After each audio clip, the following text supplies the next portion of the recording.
மக்களை இந்த ஒரு பதிவில் நம்ம என்ன பார்க்க போகிறோன்னா, வழக்கமாக பார்த்தீங்கன்னா இந்த கண்டென்ட்டை நான் ஒரு தளபதி தொண்டனா அணுகுனேன்னா என்னால் அணுகவே முடியாது. நான் ஒரு தாவேக்க ஆதரவாளனா அரசியல் களத்தில் பேசக்கூடிய ஒருத்தனா மனசை திடப்படுத்திட்டு சில விஷயங்கள் நான் உங்கள்கிட்ட ஷேர் பண்ணிக்கிறேன். உங்கள் அத்தனை பேருக்கு என்ன தோணும்? 9ஆம் தேதி படத்தோட தீர்ப்பு வருது, அப்புறம் என்ன நமக்கு சாதகமாக தான் வரும். நிச்சயமாக கடவுள் நம்பிக்கைலாம் எனக்கு இருக்குது, சாமியெல்லாம் நான் வேண்டியிருப்பேன், கண்டிப்பாக நமக்கு சாதகமான தீர்ப்பு வரும். அப்புறம் என்ன ஒரு 10-11 படம் ரிலீஸ் ஆயிரும், நம்ம ஜனநாயகன் பார்த்தரலாம் அப்படிங்கிற நம்பிக்கையில் இருந்தீங்கன்னா தயவுசெய்து அந்த நம்பிக்கையில் இருக்காதீங்க. இது பெரிய பிரச்சனையை நோக்கி போயிட்டுருக்கு, பெரிய போரை நோக்கி போயிட்டுருக்கு அப்படிங்கிறத நான் இங்கே சொல்கிறேன். நேற்று நீதிமன்ற வாத பிரதிவாதங்கள்லாம் பார்த்தில்லப்பா, பார்த்ததெல்லாம் வச்சு சொல்லும் போது நமக்கு சாதகமாக தானே வர்ற மாதிரி இருக்குது. நீதிபதி கடைசியாக சொன்ன வார்த்தையெல்லாம் அந்த மாதிரி தானே இருக்குது அப்படின்னு சொன்னீங்கன்னா இருக்குது.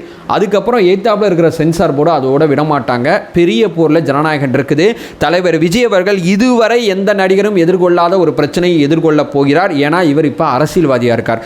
மனசை திடப்படுத்திட்டு இந்த வீடியோவில் வாங்க. நான் உங்களை போய் சொல்லி மோட்டிவேஷன் சொல்லி இது அதுன்னு சொல்லி யாரையும் கண்டித்து அதெல்லாம் தாண்டி யதார்த்தத்தை பேசணும்னு நினைக்கிறேன். ரொம்ப கோவம் வருது, அதை தாண்டி யதார்த்தம் அப்படிங்கிற ஒன்றை தெளிவுபடுத்திட்டு நம்ம கோவப்பட்டுக்கலாம் அப்படிங்கிறத நான் இங்கே சொல்ல வர்றது. ஒன் பை ஒன்றா தெளிவாடமாக பார்க்கலாம். உற்சாக வணக்கங்கள், வாங்க பதிவுக்குள்ளே போகலாம்.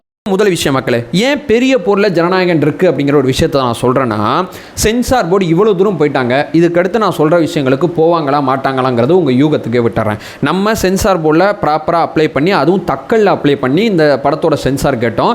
காலதாமதமாகி நீதிமன்றம் வரைக்கும் போய் சண்டை சச்சரவாகி இவ்வளோ விஷயங்கள் நடக்குது. இப்போது 9ஆம் தேதி அன்னைக்கு காலில் ஒருவேளை அந்த நீதிபதி இந்த மாதிரி இந்த படத்துக்கு நீங்கள் சென்சார் கொடுத்தணும்னு சொல்லி நமக்கு சாதகமான ஒரு தீர்ப்பு கொடுக்குறாங்க. ஒரு நபர் நீதிபதி, இதை நல்லா புரிஞ்சுங்க, ஒரு நபர் நீதிபதி சாதகமான தீர்ப்பு கொடுக்குறாங்கன்னா சென்சார் போர்டு மேல்முறையீடு போகாது அப்படிங்கிறதுல என்ன நம்மள்ட்ட ஆதாரம் இருக்குது, என்ன நம்மள்ட்ட தரவு இருக்குது?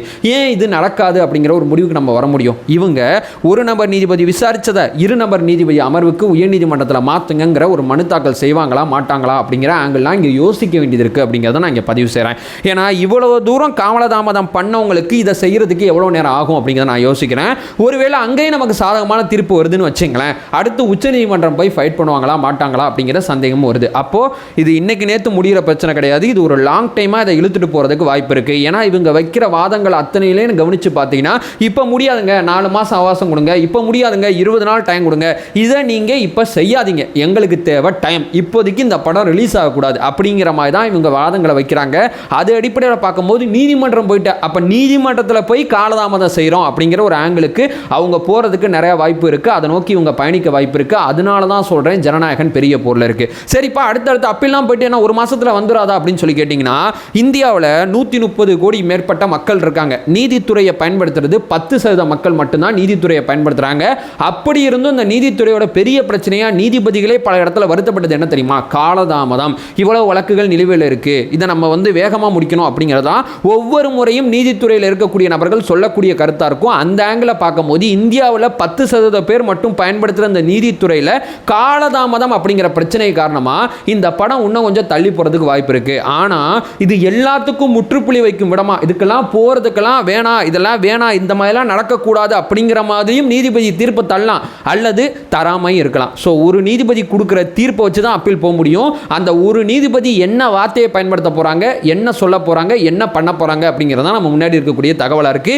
அந்த நீதிபதி எதிரான முடிவெடுத்தாங்க, இந்த படம் வெளியிடக்கூடாதுன்னு சொன்னாங்கன்னா, இப்போ நான் சொல்ல போகிற விஷயங்கள் அத்தனைக்குமே சென்சார் போர்டு போக மாட்டாங்க, நம்ம அலைவோம். அது வரைக்கும் படம் ரிலீஸ் ஆகாது. மனதை திடப்படுத்தி கொள்ளுங்கள், என்ன நடக்க போகுது அப்படிங்கிறது தெரியல. இதான் யதார்த்தம். ரொம்ப கோவப்படாதீங்க, ரொம்ப ஆத்திரப்படாதீங்க.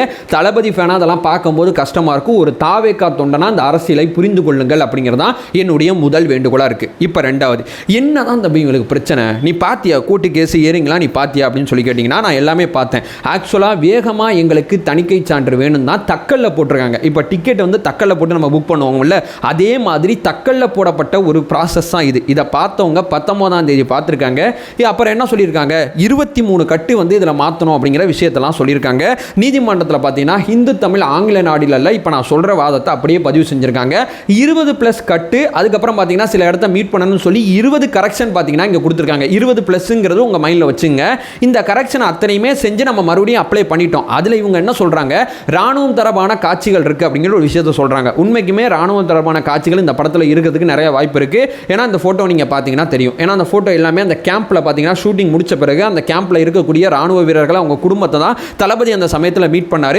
கண்டிப்பாக இதோட சாயல் இந்த படத்தில் இருக்கிறதுக்கு ஏராளமான வாய்ப்புகள் இருக்குது. ஆனால் இந்த படத்தில் இருக்கக்கூடிய பிரச்சனை யார் தெரியுமா சொல்கிறா? 5 பேர் சேர்ந்து இந்த படத்தை பார்ப்பாங்க. இது எல்லாருமே உங்கள்கிட்ட சொல்லியிருப்பாங்க. அந்த 5ல் ஒருத்தர் தாங்க சொன்னார் அப்படிங்கிற ஒரு விஷயத்தை உங்கள்கிட்ட சொல்லியிருப்பாங்க. இந்த 5 பேர் முதல்ல யாருன்னு சொன்னாங்களா? இங்கே பிரச்சனையே அதாங்க. இந்த 5 பேரில் ஒருத்தர் IAS ஆஃபீஸர், மிச்ச 4 பேர் போர்டு மெம்பர். இந்த 4 பேரை யார் நியமிக்கிறா? சென்ட்ரல் கவர்மெண்ட்ல தன்னுடைய ஆதரவாளராக யார் இருக்காங்களோ, அதாவது குறிப்பாக சொல்ல போனால் பாஜக ஆதரவு மனநிலையில் யார் இருக்காங்களோ மேக்சிமம் அவங்க தான் இருப்பாங்க. அவங்க மட்டும் இருப்பாங்கன்னு நான் சொல்லலை. அவங்களுடைய ஆசீர்வாதம் இருந்தால் தான் இந்த போர்டில் அவங்களால இருக்க முடியும். நீதித்துறையை தாண்டி மற்ற எல்லா இடத்துலையுமே இந்த போர்டு மெம்பராக இருக்கட்டும், இந்த அமைப்புகளாக இருக்கட்டும், எல்லாமே சுதந்திரமாக தான் இயங்கும். அந்த சுதந்திரமாக இயங்கக்கூடிய அத்தனையிலுமே யார் இருப்பாங்கன்னா சென்ட்ரல் கவர்மெண்ட் யாரை நினைக்கிறாங்களோ அவங்க தான் அங்கே இருப்பாங்கிறத நீங்கள் புரிஞ்சுங்க. இதான் உண்மை அரசியல். அப்போ அந்த 4 பேரில் ஒருத்தர் தான் கம்ப்ளைண்ட் கொடுத்துருக்காரு. அந்த கம்ப்ளைண்ட் காரணமாக தான் இவ்வளோ பெரிய தாமதம் இங்கே நடந்துகிட்டு இருக்கு. சரி, அந்த 4 பேர், இந்த 5 பேர் இருக்காங்களே, உங்கள் வேலை என்ன தெரியுமா? ஒரு IAS ஆஃபீஸர் இருப்பார்ல, அவரோட வேலை இந்த 4 பேர் வெவ்வேறு மனநிலையில் இருப்பாங்க. படத்தை பார்ப்பாங்க. சமூகம் சார்ந்த புரிதல் இருக்கும், அரசியல் சார்ந்த புரிதல் இருக்கும், சினிமா சார்ந்த புரிதல் இருக்கும். இவங்க ஒரு கருத்து ஒற்றுமைக்கு வர்றதான் அந்த IAS ஆஃபீஸர் பண்ண வேண்டிய வேலை. அதாவது இவங்க வந்து UNA கொடுக்கலாமா, U கொடுக்கலாமா, அல்லது Uல வந்து 12+ கொடுக்கலாமா, அல்லது 16+ கொடுக்கலாமா, 18+ கொடுக்கலாமா, A கொடுக்கலாமா, இது எல்லாத்துக்கும் இந்த 4 பேர் இருக்கா. மொத்தமாக 5 பேர்ல அந்த IAS ஆஃபீஸர் தள்ளி வச்சிருங்க. மிச்ச 4 பேரை ஒருமித்த கருத்து கொண்டு வர்றதா அந்த IAS ஆஃபீஸரோட வேலை. அதில் அவர் தோத்து போயிட்டார்னா இந்த விஷயமானது சேர்பர்சனுக்கு சொல்லி அடுத்து பார்த்தீங்கன்னா மிக முக்கியமாக ரிவிசிங் கமிட்டிக்கு வந்து இந்த படத்தை அனுப்புவாங்க. அதில் 9 பேர் இருப்பாங்க. ஆனால் இதில் இவர் வந்து இந்த மாதிரிலாம் எதுவும் செய்யலை. இந்த 5 பேரில் இருக்கக்கூடிய ஒரு உறுப்பினர் பார்த்தீங்கன்னா ஒரு IAS ஆஃபீஸர் இல்லாமல் மிச்ச 4 பேர் இருக்காங்களே, அதில் ஒருத்தர் புகார் கொடுத்துருக்காரு. அந்த புகார் சேர்பர்சன் பார்த்துட்டு நாங்கள் வந்து ரிவிஷன் கமிட்டிக்கு வந்து இதை அனுப்பிச்சிருக்கோம், நீங்கள் வந்து 9 பேர் கொண்ட டீம் தான் அதை பார்ப்பாங்க, பார்த்து முடிச்சுட்டு ஒரு பதில் சொல்லுவாங்க அப்படிங்கிற விஷயத்த சொல்கிறாங்க. இது வரைக்கும் அமைக்கப்படல, இனிமே தான் அமைக்கப்படுவாங்க. அதுக்கு 20 நாள் டைம் வேணும். இவங்க அமைச்சு இதை பார்த்துட்டு ஒரு முடிவு சொல்லுவாங்க. அது வரைக்கும் அமைதியாக இருங்க, காத்துருங்கன்னு சொல்கிறாங்க. அந்த 9 பேர் யார் தெரியுமா இருப்பாங்க? இந்த IAS ஆஃபீஸர் போய் அங்கே ப்ரெசென்ட் பண்ணுவார். இந்த மாதிரி எங்கே இந்த படத்தை பார்த்தவங்க இந்த மாதிரி சில விஷயத்த சொன்னாங்க, இதெல்லாம் உங்கள் பார்வைக்கு வைக்கிறவங்க, நீங்கள் இந்த படத்தை பாருங்கள், பார்த்துட்டு ஒரு முடிவு சொல்லுங்கன்னு சொல்லுவார். அந்த கமிட்டியில் போயிட்டு அந்த 9 பேர் அந்த படத்தை பார்ப்பாங்க. பார்த்துட்டு அவங்க ஒரு முடிவு சொல்லுவாங்க. அந்த 9 பேர் யார் தெரியுமா? ஆளுங்கட்சி ஆதரவு இருக்கக்கூடிய நிறைய பேர் அங்கே இருப்பாங்க அப்படிங்கிறதா இங்கே இருக்கக்கூடிய மிகப்பெரிய விஷயமா இருக்கு.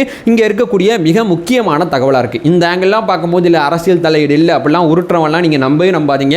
உண்மைக்குமே இதில் அரசியல் தலையீடு இருக்குது. அதை யாராலும் தவிர்க்க முடியாது.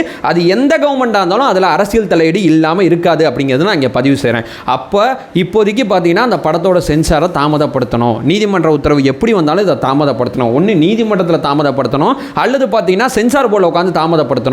திட்டமிட்ட தேதிக்கு பார்த்தீங்கன்னா அந்த படத்தை ரிலீஸ் பண்ணக்கூடாது அப்படிங்கிறதான் இவங்களுடைய ஐடியாலஜியாக இருக்கும். ஏன் இதை பண்ணுறாங்க? இதன் மூலமாக அவங்க என்ன தான் சாதிக்க போகிறாங்க? எப்படி தான் அவங்க மைண்ட் செட் இருக்கும் அப்படின்னு சொல்லி கேட்டிங்கன்னா, என்னோட ஆங்கிளை நான் இங்கே பதிவு செய்கிறேன். நம்ம ஜனநாயகன் வைப்லேயே இருக்கணும், நம்ம ஜனநாயகன் சார்ந்த பிரச்சனையில் இருக்கணும், நம்ம ஒரு ஜனநாயகன் இதை பற்றி மட்டும்தான் நம்ம பேசணும் அப்படிங்கிறதான் இவங்களுடைய ஐடியாலஜியாக இருக்கும். இன்னொன்று, தலைவருக்கு இந்த ப்ரெஷரை போடணும். படம் ரிலீஸ் ஆகலையே, அவ்வளோ கோடி அங்கே நிற்கிது, இவ்வளோ பெரிய பிஸ்னஸ் இங்கே தடுக்கப்பட்டிருக்கு, அவர் பாலிடிக்ஸில் கவனம் செலுத்தக்கூடாது, இந்த அரசியலில் கவனம் செலுத்தக்கூடாது, இந்த அரசியலை அவர் பார்க்கக்கூடாது. அப்போ அரசியலை அவர் பார்க்கக்கூடாதுன்னா அவருக்கு வேறு என்ன குடைச்சல் கொடுக்கணும்? இந்த ஜனநாயகன்கிற ப்ரெஷரை கொடுக்கணும். அப்போ இதில் கவனம் செலுத்தினார்னா இதில் ஃபோக்கஸ் பண்ணாமல் இருப்பாங்க. 100% பாலிடிக்ஸில் கவனம் செலுத்துகிற ஒருத்தரை கவனத்தை திருப்பி ஒரு 50% இதில் செலுத்துங்கன்னு சொல்லி கவனத்தை இந்த பக்கம் திருப்புறதுக்காண்டி தான் இந்த வேலை பார்க்குறாங்க. ஏன்னா இவருக்கு மக்கள் மத்தியில் இவ்வளோ செல்வாக்கு இருக்குது, இவர் அரசியலில் மிகப்பெரிய விஷயங்கள் அத்தனையுமே செஞ்சுக்கிட்டு இருக்காரு, திமுக எதிர்த்து மிக தீவிரமாக களமாடிக்கிட்டு இருக்காரு. அப்போ திமுகக்கு எதிராக நிற்கிற வேற ஒருத்தங்க என்ன நினைப்பாங்கன்னா, என்னப்பா மக்கள் நம்மளை நினைக்க மாட்டாங்க போல, இவர் வந்து ஃபுல் ஃபோக்கஸ்டாக பார்த்தீங்கன்னா பாலிடிக்ஸை பார்த்துக்கிட்டு இருக்காரு, இது வேலைக்காகாது, கவனத்தை திருப்பு, இந்த பக்கம் வந்து இவருக்கு ப்ரெஷர் போடு, இவர் வந்து இந்த பணம் வந்து இப்படி உட்காந்துருக்கேன்னு சொல்லி வருத்தப்பட வை. அப்போ இவர் பாலிடிக்ஸை பற்றி யோசிக்க மாட்டார். இவர் பாலிடிக்ஸை பற்றி இவர் யோசிக்காமல் இருந்தார்னா நம்ம ஏதாவது பண்ணிடலாம் அப்படிங்கிற ஆங்கிளுக்காண்டி தான் இவ்வளோ குடைச்சல் செஞ்சுக்கிட்டு இருக்காங்க. மற்றபடி வேறு எதுவுமே கிடையாது.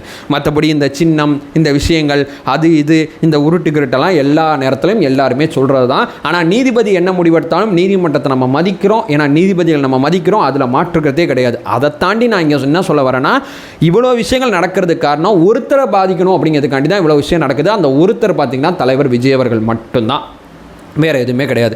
நான் இந்த ஒருத்தருக்கு இவ்வளோ பெரிய குடைச்சல் கொடுத்து சினிமா வாழ்க்கையே வேணான்னு அரசியலுக்கு வர அரசியலில் கவனம் செலுத்தக்கூடாதுங்கிறதுக்காண்டி இவ்வளோ பெரிய குடைச்சல் இங்கே கொடுக்கப்படுது. ஆனால் இங்கே இருக்கிற அத்தனை பேரும் அரசியல் கட்சியில் ஆரம்பித்து சில நடிகர் சங்கத்தில் ஆரம்பித்து அத்தனை பேரும் வெக்கமே இல்லாமல் உட்காந்து வேடிக்கை பார்க்குறீங்களே, எனக்கு அதை பார்க்கும் போது தான் ரொம்ப கஷ்டமாக இருக்குது. ஏன்னா உங்கள் படம் சென்சாருக்கு போகும், உங்கள் படத்துக்கு இந்த மாதிரி பிரச்சனை வரக்கூடாது அப்படிங்கிறதுக்காண்டி இப்போயே அமைதியாக கையையும் வாயையும் புத்திட்டு உட்காந்துருக்கீங்கல்ல, இதை பார்க்கும் போது தான் எனக்கு கோவம் வருது. ஒரு 50,000 சப்ஸ்கிரைபர் இருக்கக்கூடிய ஒரு இந்த சேனலில் எனக்கு என்ன வயசு இருக்கும்? நானே இந்த கவர்மெண்ட்டை எதிர்த்து ஏன் பேசுகிறேன்னா, இங்கே அறம் இல்லை, அறம் இல்லாத ஒரு நடைமுறை நடக்கும்போது பார்த்தீங்கன்னா இந்த கவர்மெண்ட்டை எதிர்த்து நான் பேசுகிறேன், இந்த அரசியல் சூழ்ச்சி புரிந்து கொண்டு நான் பேசுகிறேன். இந்த தைரியம் இந்த அரசியல் களத்தில் ஏன் யாருக்குமே இல்லை? எங்கள் கட்சிக்காரனை தவிர இந்த பிரச்சனையை வேறு யாருமே ஏன் பேச மாட்டீங்க?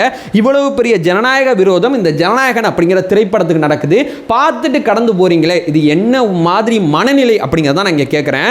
ஸோ எவ்வளோ தூரம் நீங்கள் மக்களை அமுக்குறீங்களோ, எவ்வளோ தூரம் எங்கள் தலைவரை அமுக்குறீங்களோ அது இவருக்கு புதுசு கிடையாது. ஸோ இப்படிலாம் பண்ணால் எங்கள் தலைவர் வந்து அரசியலில் கவனம் செலுத்த மாட்டார், நீங்கள் தப்பு கணக்கு தான் போடுறீங்க. ஏன்னா அவரை பற்றி உங்களுக்கு தெரியாது, அவரை பற்றி எங்களுக்கு நல்லா தெரியும். இன்னும் சொல்கிறேன், இன்னும் வீரியமாக கோபமாக தான் அவர் அரசியலில் கவனம் செலுத்துவார். நீங்கள் போட்ட கணக்குகள் அத்தனை தப்பு கணக்காகும். விரைவில் ஜனநாயகன் கண்டிப்பாக நம்ம திரையில் பார்ப்போம். தன்னம்பிக்கையோடு இருங்க. இதுக்குள்ளே நடக்கக்கூடிய பாலிடிக்ஸ் இதுதான். இதை சொல்லிட்டு இந்த ஒரு பதிவை நான் என் பண்ணிக்கிறேன். நம்ம சேனலை தொடர்ச்சியாக ஃபாலோ பண்ணினா, ஏன்னா கோபத்தில் சில வார்த்தைகள் இந்த வீடியோவில் தடுமாறு இருக்கும், கொஞ்சம் அட்ஜஸ்ட் பண்ணிங்க, ஏற்றுக்க முடியல. ஸோ நம்ம சேனலில் பார்த்தீங்கன்னா தொடர்ச்சியாக ஃபாலோ பண்ணிங்கன்னா பொலிட்டிக்கல் சார்ந்து மிக முக்கியமாக பல்வேறு விதமான விஷயத்தை நம்ம பார்த்துட்ருக்கோம். நம்மளோட ஒரே நோக்கம் அறியாமை அகற்ற வேண்டும், அறியாமை அகற்றப்பட வேண்டும். Thank you so much.